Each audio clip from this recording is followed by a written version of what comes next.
You're smart, you're motivated, you want to do something big. You're on the verge of being a young boss, and we're going to help you get there. I'm your host, Isabelle Guarino, and welcome to the Young Boss Podcast, where youth is your power. Do you want to know how to make money off Airbnbs without owning one? This week, we talked to Nelson Brooks, whose business was inspired by a hangover. We chat about how to build a business with no business plan and the loneliness of entrepreneurship and how a good partner network accelerates success. Get paid to party. This is our conversation. Well, I'm so excited to have you here, Nelson. Welcome to the show. Thanks so much. Thanks for having me. And you have an amazing podcast and we show. We do, yeah. It's spawned off from the OG brand. Yep. But tell me a little bit about yourself and what you do. Sure. So I'm Nelson Brooks. I'm the owner and chief Cabana Boy at Cabana Boys Events. Yeah. Started the company about 4 years ago. Okay. I've always had kind of a entrepreneurial spirit, been into event planning and party planning and creating memories for my friends. Yeah. I started this just honestly kind of on a whim. Yeah. A lot of people have like a business plan, and I certainly did not have that. Okay. And I was invited to a bachelorette party. Yeah. My friends from Austin were in town, and they're like, "Hey, there's 12 girls here. All the bars are closed." It was the middle of COVID. Yeah. All the bars are closed. You want to come hang out at this Airbnb for the pool? I was like, "Yes, I'm on my way." I was single at the time, and there was two other guys there that were friends of the maid of honor. Okay. And she had just paid them $50 just to hang out and serve drinks. That and is so I was funny. like, ding, ding, ding, there's something here.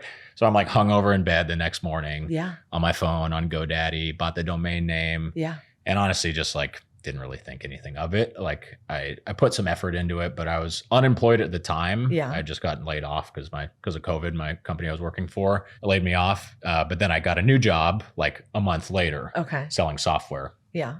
And so like I still had a W-2 income, didn't really like put a whole lot of effort behind it other than like nights and weekends. Okay. And it just started to snowball. And I love this. Yeah. Literally an idea that just sparked a whole thing. Yep. Amazing.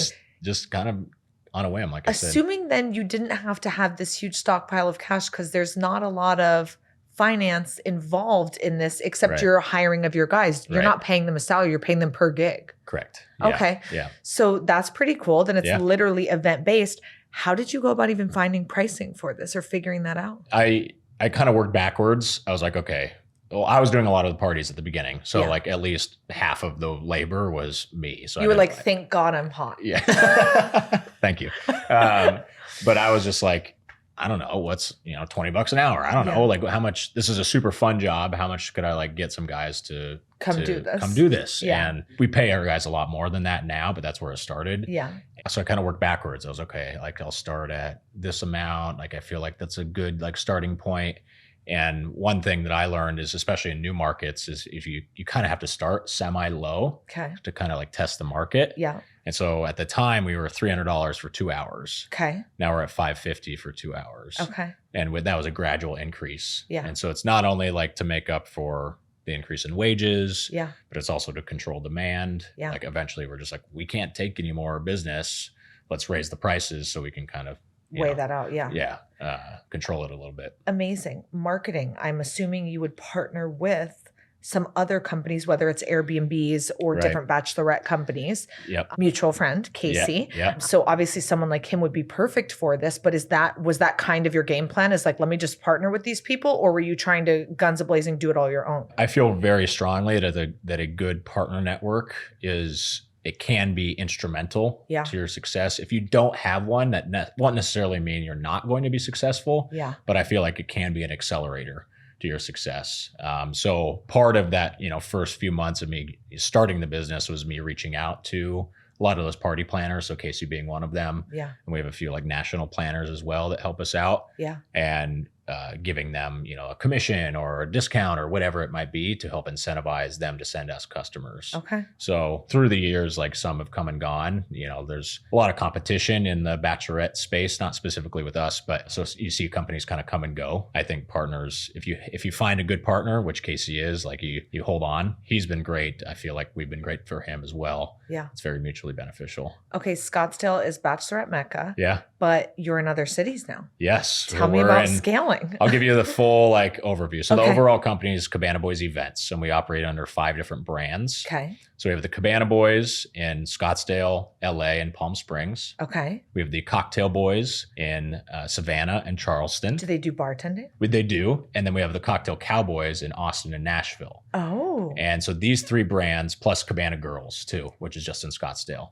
These 4 brands we call our party hosting brands. Okay. So it is bartending, Yeah. but it's also like more than that. So we are the most charismatic party hosts you'll ever meet, right? Okay. So we're serving drinks, we're helping with party games, we're helping the music, being a Spotify DJ, we're taking pictures, posing in pictures, really like anything that usually it's a bachelor or bachelorette party needs to have more fun. Yeah. And then we also have the Cocktail Crew, which is Okay. recent, a new expansion, which is more traditional bartending. Okay.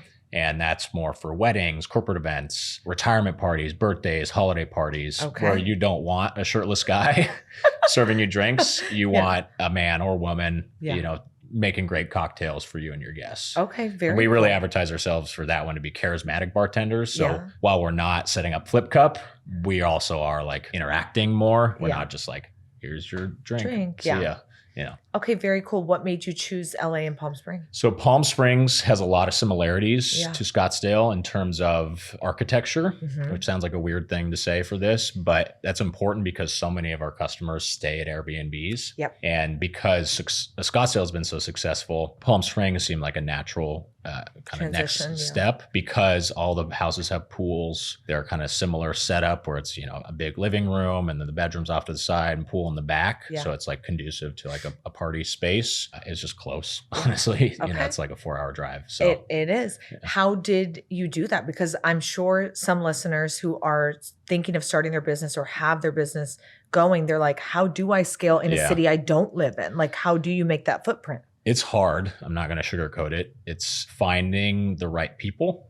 So the way my business model works is I'm the owner, and then I have general manager in each city. Okay. And this general manager is responsible for talent, recruitment, operations, local growth. They're kind of the figurehead of that local market. Yeah. And if that person is not on point and they're not dedicated to this, the market's not going to succeed. Yeah. And so it's finding the right person. And I Okay. definitely have not been great at that every time. I've had some really good luck. Yeah.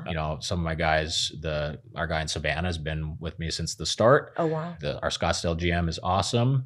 And all the GMs now are great. Yeah. But that has not always been that way. Yeah. Some people just see this as more just like a paycheck and that's it. Mm. It's about finding the right people that are understanding that this is like a long-term thing. It's Yeah. not just like, when am I getting paid next? Interesting, because Yeah. building company culture when they're not here is tough. It is really hard. Yeah. I was in Palm Springs, actually Charleston and Savannah and Palm Springs last week. Yeah. The feedback I got from the managers is like, hey, the team really loved having you here because I'm really sensitive. I don't want to be the guy in the ivory tower collecting the money and like these guys who are working the parties thinking I'm just like, that's all I'm doing. Yeah. I do work my ass off, but that's not important. Yeah. I want to show these guys that I am very invested in the success of them Yeah. and them making money, and all of it's very interconnected because if they're not into it, Yeah. that's going to show to the customer. Yeah. And that's not going to help our business. So Yeah. me showing face in these other cities Matters. it really matters. Yeah. Wow. I love that. Typically, these would be weekend gigs, is my assumption. A lot of them are. Yeah. We actually, most of our parties happen, Friday through Sunday, but with Cocktail Crew, we're expanding to more like daytime events. We actually 30 minutes ago, you're familiar with Kendra Scott? Yeah. We just did her 50th birthday party in Amazing. Austin, which is super cool. That is Just like super on a cool. Wednesday afternoon. That's amazing. Yeah. Okay. And then Cabana Girls, I asked you Yeah. earlier, I'm like, who's more popular, the Yeah. girls or the boys? And your answer was? Cabana Boys is considerably more popular. Okay. I think it's for a couple reasons. It's bachelorette party like planning process is so much more elaborate than a bachelor party planning. One of our partners posted something like, here's my like bachelorette party planning process, and it's spreadsheets and it's text messages and emails and Pinterest and all these things. Yeah. And then the bachelor party is like a Post-it note. Literally. So it's very different. Like, it's become a full industry. Yeah. It used to be, hey, it's one night, the night before the wedding, right? We're going to go out, have a couple drinks, Yep. like have fun. Now it is full blown planned vacations. You're spending thousands of dollars. I'm going to one coming up. We have gotten 5 mood boards. There is a mood board for our pajamas. Okay. Like I have to buy pajamas for this bachelorette. That's wild. I can't even wear my own pajamas. Okay. I was like, it's getting too much. It's becoming too much. Chicago. Okay. I'm excited for that. That's I love awesome. Chicago actually. Yeah. But every bachelorette I've gone to has been out of state or out of country, full mood boards, full everything, you know, ridiculously expensive. We have a blast. They're some of my favorite memories with my friends. Yeah. So it's worth every penny. And we tell everybody when a girl's like, oh, I'm never going to get married. And we're like, no, please. Yeah. We need it. Yeah. We need the party. I need to escape. We need it. Or like if someone's divorced and then we're like, will you ever get married again? And they're like, I don't know. We're like, why? You really should consider it. Or they could have a divorce party. Yeah. Or now we're just like, who's going to start doing like crazy birthday parties, you know, because we need, you know, it to keep going. It's just such a fun culture. Yeah. And Scottsdale's truly the Mecca. So I feel like you really just hit the nail on the head with I got lucky. Like I there was a good amount of, you know, preparation and planning as I saw the business start to the potential that it had. You know, after we got our first few bookings, I was like, okay, this could be something big. Yeah. But I honestly, like if I would have started this in Denver or Dallas or something, that it would have not done the same. Yeah. Tell me a little bit about your entrepreneurial journey, because it kind of started by happenstance, right? It's like you were still working your W-2. Do you still work your W-2? I do not. Oh, okay. No, this is full-time? It's full-time. Love it. I quit that maybe a year and a half ago, roughly. Yeah. Did the business have to get in your mind to a certain revenue goal until you could quit? There was not like a number that I had in mind. It was a combination of things. One, it was my old W-2 job. Like I wasn't super happy there. Yeah. And so I did have Cabana Boys to kind of fall back on. Yeah. I found myself, like I was working remote. I found myself like working on it during the day, like a lot of people do with side hustles. Yeah. And just much, much more interested and invested in that versus, you know, the other job I had. Like they all know what I was doing. So if they're listening, it's fine. I don't work for them anymore. But it felt like it was time. Yeah. Like I needed to pick a lane and like go all in. Yeah. How scary was that? I remember that first day I was like, whoa, like, what do I do? Like, I don't have to like log on to a stand-up meeting this morning with my boss on the East Coast. Like it was great. It was a huge relief, but it was also like scary. I'm lucky that I spent my whole career in sales before this. So my rationale was like, hey, if Cabana Boys doesn't work, I can get a job again. Yeah. Like sales is one of those professions that you can usually find something, even if you're selling cars or something like that. Like that's fine. That's a respectable job. So I felt better about that. Yeah. Not there yet. So You're married now. I am married. You met your wife at a party? I did. It was our 9th party ever. That's cute. Yeah. It was February of 2021. Yeah. And it's funny. So the bachelorette party she was on, she's from Florida. Okay. She was in town, and the bachelorette, the woman who was putting on, her name's Alex. She, like a year and a half later, after like we had been dating everything, I like pulled out my phone to like text her about something related to my wife. And the past conversation was us setting up the bachelorette, the pool party. So it's just a funny like interaction. But yeah, it was our 9th party ever. And do a lot of your Cabana Boys find love on the job? I'm not aware of anybody that have found the same level of love that I have. Okay.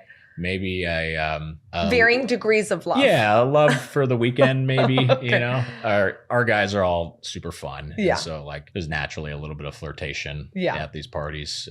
That's great. And sometimes I know the guys like go out and, you know, bottle service later that night and the next day. So yeah. Okay, good. I think I'm thinking of that because as you started and then you made that jump from quitting your W-2, I don't know if you guys were married yet, but I'm assuming then no kids, no wife at that point. There wasn't that huge level of responsibility. It was just you. So when we talk about youth being a pro, sometimes that literally is the pro of it, is that if you were being asked to do this same exact thing 10 years later, it's like, I don't know if I could have. Yeah. Because the responsibilities are so much greater. Do you think that youth was your benefit in that scenario? I'd say yes. My situation is a little different in that my wife does have a kid. Yeah. He's a 5-year-old and she's incredibly supportive. Yeah.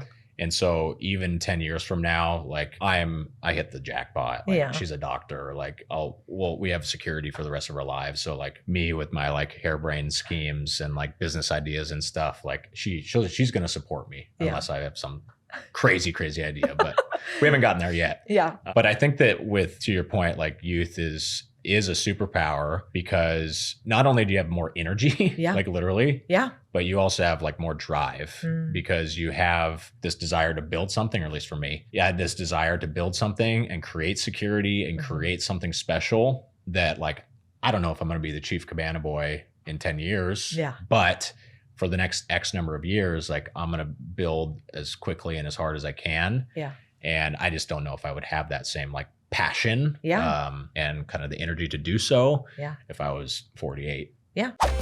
Hey there, it's Isabelle. It's time for you to join the community of ambitious young professionals who are taking their careers to the next level. Hit the subscribe button and become a part of the Young Boss movement today. Now, back to the show.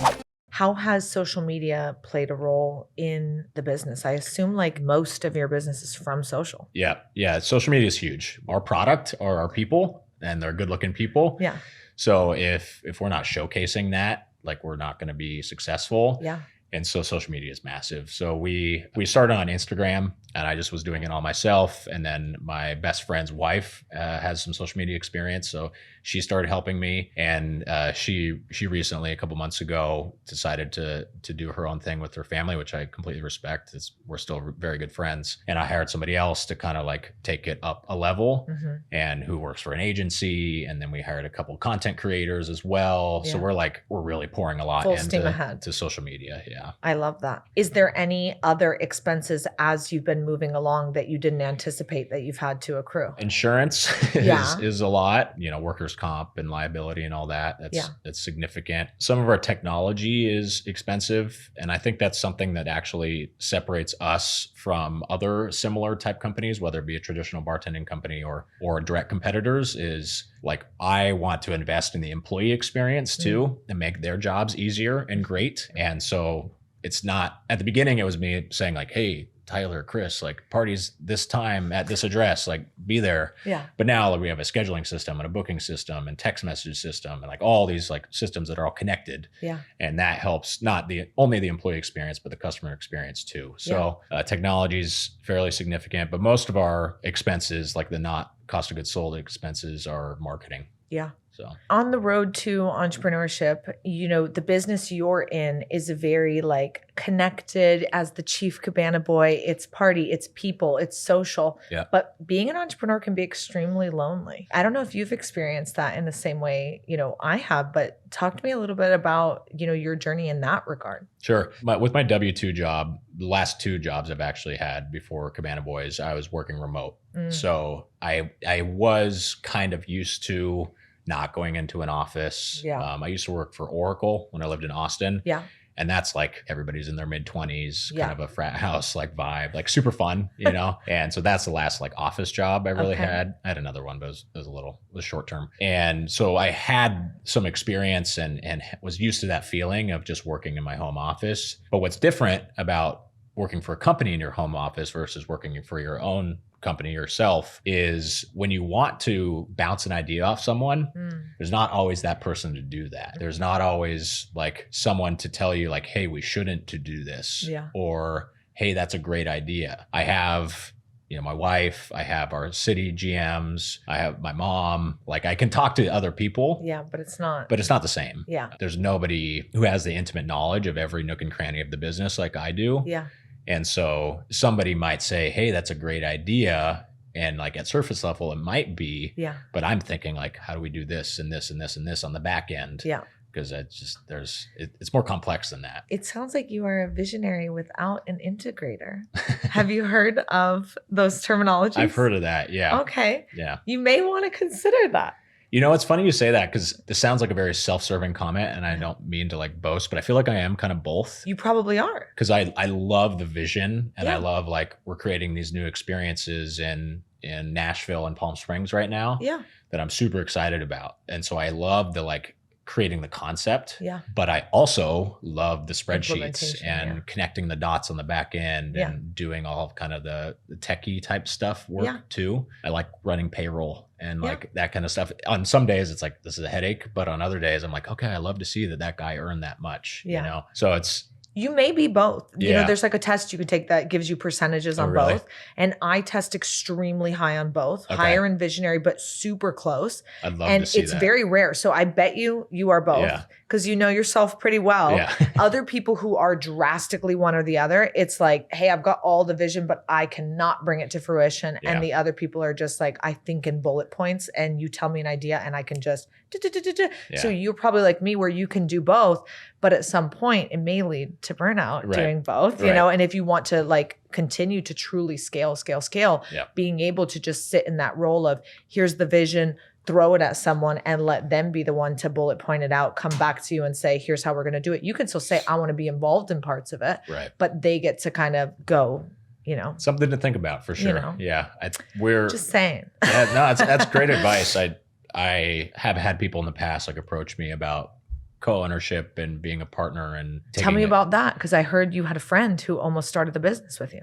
Yeah, so I had my buddy Matt. Yeah. He was at that first party with me, Yeah. and he worked like 2 or 3 of the first parties with actual customers with me. And Yeah. he kicks himself now. He's like, "Why did I not do this?" And at the time, he was just like, he still works in medical sales, like very professional guy. He just didn't want his image out there, which I completely respect. But he's like, dude, like I should have done that with you. I've had a couple people say, hey, you know, can I get a stake in this business? And for, you know, XYZ reasons. And I had a business coach who told me like, no, Yeah. you shouldn't do that unless they're like really offering like Bringing a something big. significant value, Yeah. which I love these guys that approach me and I'm still friends with them, but just didn't really feel that. Yeah. It just, there's not a really strong reason to do that. Absolutely. Yeah. I think partnership is tricky because you did start this on your own and you were willing to take the chance and say, I'm going to put my name and my face and my reputation Yeah. out there.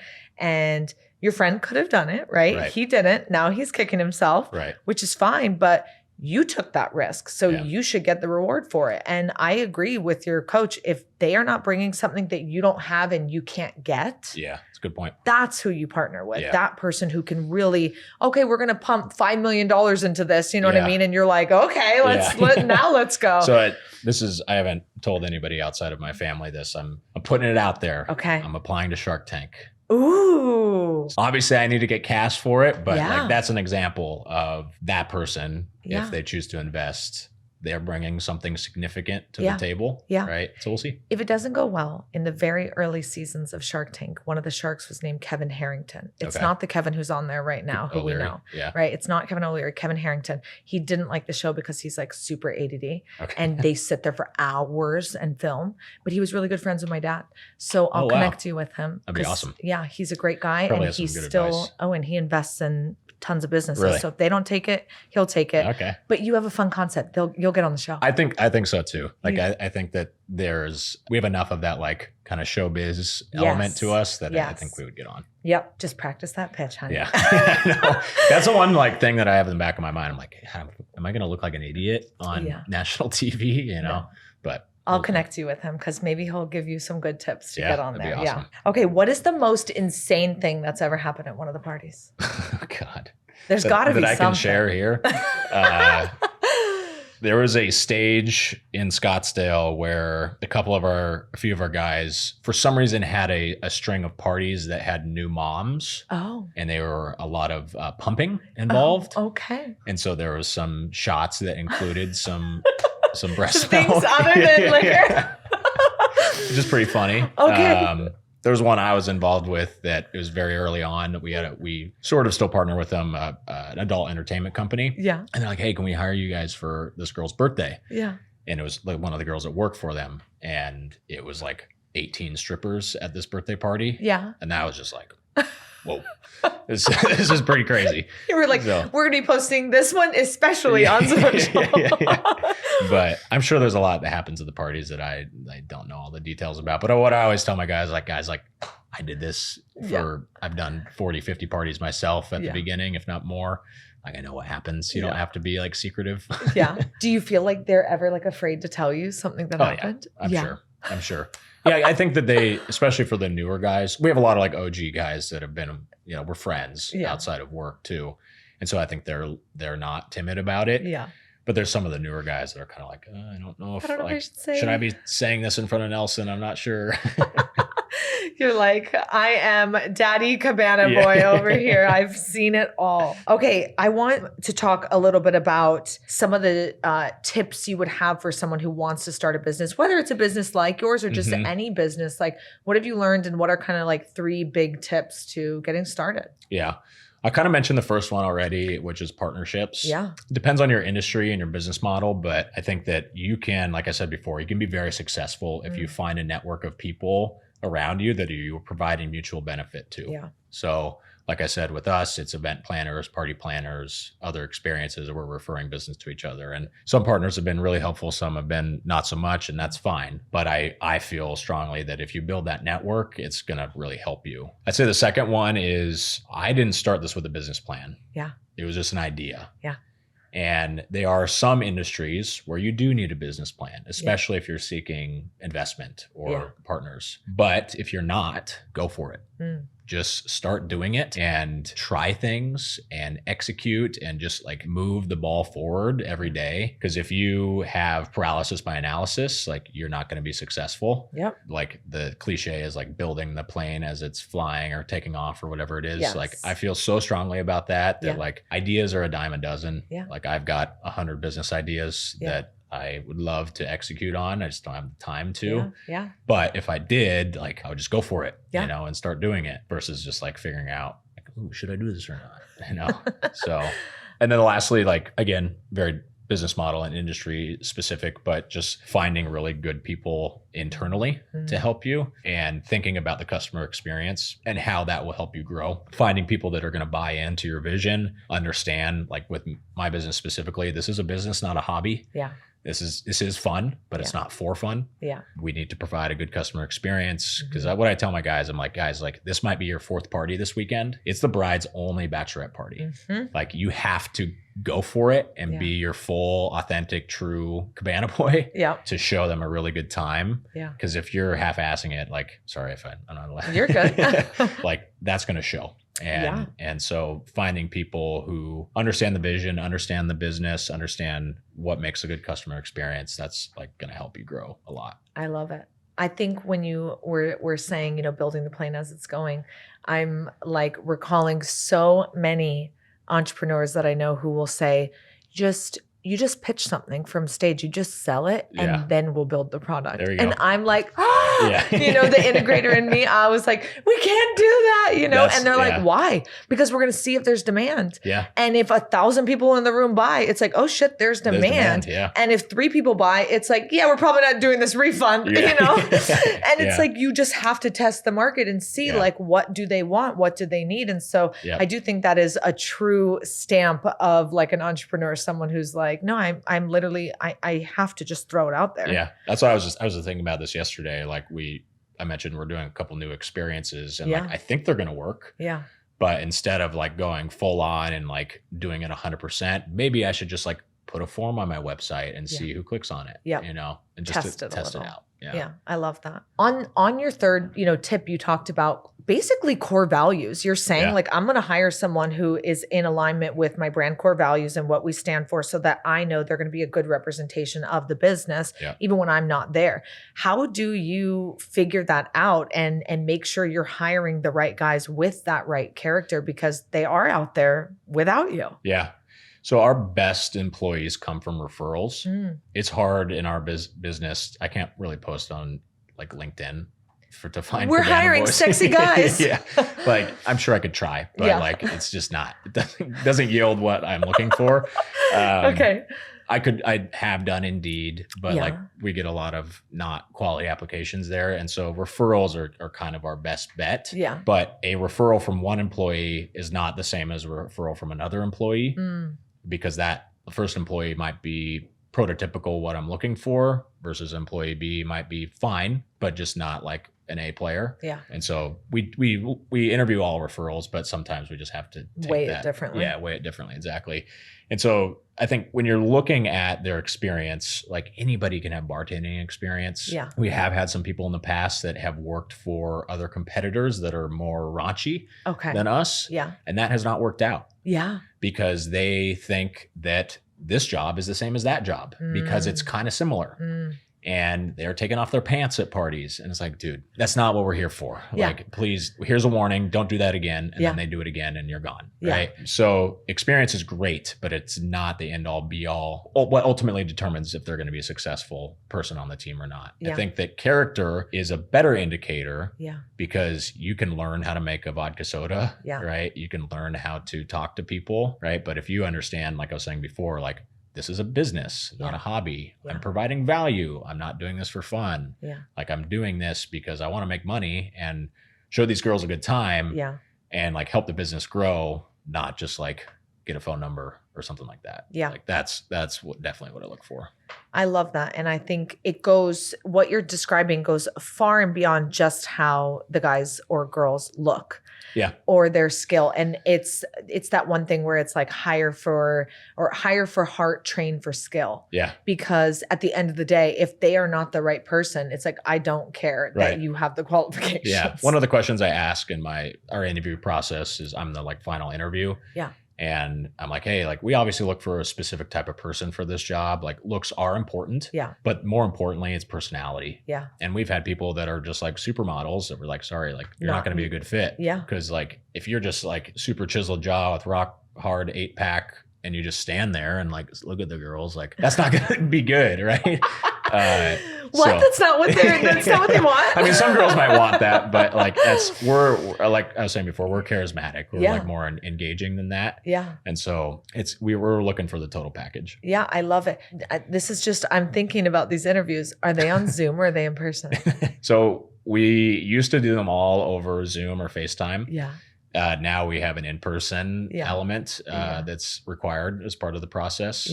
People can fake it on FaceTime pretty easily. And so we've had some people that are like, we should probably meet them in person or should have met them in person. So now it's a part of our process. But I do not, just to be clear, I do not ask the guys to take off their shirts on the interview. I don't ask them to tell a joke or anything like that. Like it's a professional interview, but you're just getting to know them. Exactly. Yeah. And they really have to be bought into the company like we've been talking about. Looks do play a part. Obviously, you don't want anyone who is like totally out of the box of what you're looking for. I had a girlfriend who worked at Yandy, which they were bought by Playboy. So like lingerie. And so she would get all the time influencer models or Instagram models who they would hire for a shoot, who would come in, who did not look at all. And half the time they'd be like, okay, we can't shoot with you. And they would literally send the girls away because it'd be like, you do not look like your photos. Like it's so much editing. That's tough. So I do think the in-person interviews to an extent, not only to get the look, also to get the character, because like you're saying, even people can fake that in an interview and you really feel a vibe of someone when you're in person. Totally. And if their energy is not someone you'd want to hang out with, it's also probably not someone that the girls would want to pay to hang out with. So we do in Scottsdale, because we have the largest team here, we do happy hours. So we'll invite like 4 or 5 applicants at a time, at least. And then like a couple Cabana boys and a couple Cabana girls. And so it's not just an interview with Chase and myself. It's kind of like it's a working interview. Yeah, exactly. So if you're just gonna like sit there and like not talk to anybody the whole time, like sorry, you're not it. But I love it. If you're engaging and working the room and stuff, like it's gonna work well for you. That's awesome. Well, thank you so much for being here. It was really fun to hear about it. It's super fun. You know, maybe I'll have to convince the girls that we need to fly the boys, the Cabana boys out to Chicago for the Bachelorette. That would be awesome. Where can our listeners find out more about you? So we, as I said before, like we operate under a few different brands. So cabana-boys.com is our main website. Love it. You can go to all the other websites from there. Cool. Cocktail Cowboys, Cabana Girls, Cocktail Boys, and then cocktail-crew.com. is the more traditional bartending service. So that's our websites, social media, the Cabana Boys, the Cocktail Cowboys, the.cocktail.boys. your Cabana Girls. Yes. And Cocktail Crew Bartending. Follow them all. Yeah, we got to know. My social media manager is like, are we really going to start a new account? Like, come on. I love it. And the podcast has been a lot of fun to watch and listen. Yeah. And that is on the main channel. So we kind of cross post. So we do have another Instagram account that's Cabana Boys Podcast. Okay. So, but you can listen to that on YouTube, Apple, Spotify. Yeah. And get to know the hot people. Like, so they're that's not, what we do. We're not just looking at them on Instagram anymore. We're hearing from them. Yeah, exactly. We're more than just a pretty face. I love it. Thank you for being here. Thank you for having me. This is great. Thanks for listening to another episode of Young Boss with your host, Isabelle Guarino. Be sure to like, share, and follow on Instagram and TikTok, and subscribe wherever you get your podcasts. And let us know, would you hire the Cabana Boys or Cabana Girls at your next bachelor or bachelorette? Remember, youth is your power.